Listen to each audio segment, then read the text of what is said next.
এই মুহূর্তে পূর্বাঞ্চলে বাণিজ্য মেলায় আছেন সহকর্মী অন্তরা সেন। সরাসরি যাচ্ছি তার কাছে।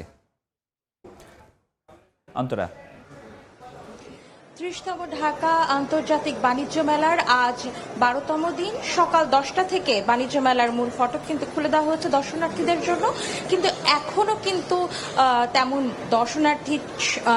দর্শনার্থীর সংখ্যা কিন্তু আমাদের চোখে পড়েনি, যেহেতু আজ স্টল প্যাভিলিয়নগুলোতেও কিন্তু সেজন্য কিন্তু ক্রেতার সংখ্যা কম, যেহেতু কর্মদিবসগুলোতে সকাল থেকে তেমন একটা ভিড় চোখে পড়ে না আমাদের, আজও কিন্তু তার ব্যতিক্রম নেই।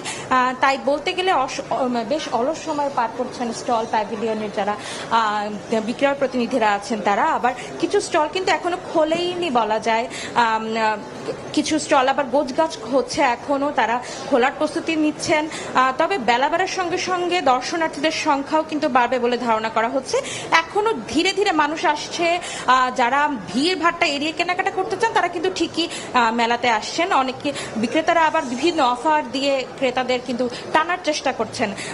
তাদের কয়েকজনের সঙ্গে কিন্তু আমরা এরই মধ্যে কথা বলেছি, তারা আমাদের জানিয়েছেন যে কর্মদিবসগুলোতে সকালের দিকে তেমন একটা ভিড় থাকে না, বিকেলের দিকে সন্ধ্যার দিকে কিছু মানুষের আনাগোনা বাড়ে, তবে আশানুরূপ দর্শনার্থীরা কিন্তু আসছে না, তাই ক্রেতার সংখ্যাও কিন্তু বেশ কম। তারা অনেকেই কিন্তু অপেক্ষা করছেন সাপ্তাহিক ছুটির জন্য, এজন্য কারণ শুক্র শনিবারগুলোতে কিন্তু সকাল থেকেই দর্শনার্থীদের কিন্তু ঢল নামে মেলাতে। এই দুই দিন কিন্তু বেশ ভালো বেচা কেনা হয়, তবে বাকি দিনগুলোতে যেহেতু বিক্রি কম হয় সেক্ষেত্রে কিন্তু বেশ হতাশ হয়ে যান কিন্তু বিক্রেতারা। আর মেলা কর্তৃপক্ষের অনেকের সঙ্গে কিন্তু আমরা কথা বলেছি, তারাও কিন্তু জানিয়েছেন যে যেহেতু মেলায় দর্শনার্থীরা কম আসছেন সেহেতু টিকিটও কিন্তু বেশ কম বিক্রি হচ্ছে। অন্তরা, আপনার কাছ থেকে শুনছিলাম আজকের দিনের খবর। আমরা একটু আগে আপনার একটি প্রতিবেদন দেখছিলাম, নানান অসঙ্গতি। আপনার কাছে আরো কোনো অসঙ্গতি চোখে পড়েছে কিনা এই ঢাকা আন্তর্জাতিক বাণিজ্য মেলাতে? হ্যাঁ ফরহাদ, আমরা আমার প্রতিবেদনে যেরকম দেখছিলেন যে একটা স্টলের ভেতরেই কিন্তু দুইটি প্রতিষ্ঠানের স্টল রয়েছে, এটা কিন্তু বেশ বড় অসঙ্গতি। তাদের কাছে কিন্তু আমরা জানতে চেয়েছি বিভিন্ন তাদের কাছে কোনো ডকুমেন্টস আছে কিনা, যে তারা কাদের কাছ থেকে ভাড়া নিয়েছেন এই স্টলগুলো, সরাসরি ইপিবির কাছ থেকে নিয়েছেন নাকি তারা অন্য কারো মাধ্যমে নিয়েছেন। তারা কিন্তু আমাদের এই ধরনের কোনো তথ্য যেরকম দেখাতে পারেনি, তারা কিন্তু ঠিকভাবে আমাদের কাছে কথাও বলতে পারেনি যে তারা আসলে কাদের কাছ থেকে স্টল বরাদ্দ নিয়েছে। যেরকম এই ধরনের যে অসঙ্গতিগুলো রয়েছে, এর বাইরে কিন্তু আরো কিছু অসঙ্গতি কিন্তু আমাদের মেলায় চোখে পড়েছে। সেটা হচ্ছে মেলার ব্যবস্থাপনা। এত বড় একটা মেলার যে ব্যবস্থাপনা থাকার কথা, মেলার প্রথম দিন থেকে কিন্তু আমরা সেই ধরনের ব্যবস্থাপনা কিন্তু আমরা দেখতে পাইনি। এর মধ্যে কিন্তু একটা রয়েছে মেলার নকশা।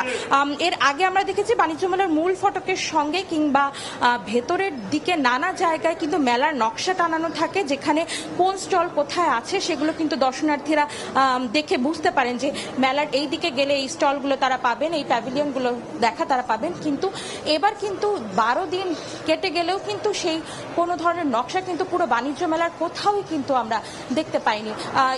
এই নিয়ে কিন্তু আমরা এই তথ্য জানতে কিন্তু আমরা কথা বলার চেষ্টা করেছি তথ্য কেন্দ্রে। তারা কিন্তু আমাদের জানিয়েছেন যে তাদের কাছে একটি নকশা রয়েছে, দর্শনার্থীরা যদি এসে তাদের কাছে দেখতে চায় তাহলে তারা সেটা দেখাতে পারবেন, কিন্তু এর বাইরে কোথাও কোনো নকশা টানানো হয়নি। কেন টানানো হয়নি এই নিয়ে প্রশ্ন করলে তারা কিন্তু তার কোনো সদুত্তর আমাদের দিতে পারেন নাই।